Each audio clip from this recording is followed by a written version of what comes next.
E centos de persoas manifestáronse hoxe en Arcade, no concello pontevedrés de Soutomaior, contra o proxecto do trasvase do río Verdugo para abastecer a cidade de Vigo.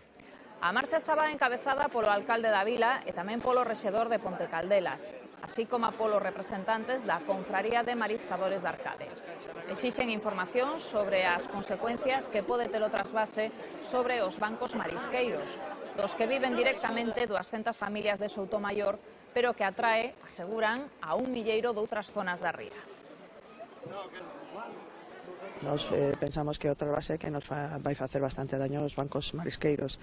Entón, o que demandamos un pouco que fagan estudios, que fagan un informe de impacto medioambiental, saber en que nos pode afectar. O noso medo é quedar aquí con un lodazal, sin agua dulce, sin corriente, sin movimento de augas. Supoñemos que vai a ser un problema moi grande nun futuro. Tamén non sabemos exactamente as cousas que nos pode ocasionar esta falta de agua dulce, pero sin estudios non se pode tomar medidas así, a lixeira e correndo, con presa, cando non hai tal urxencia.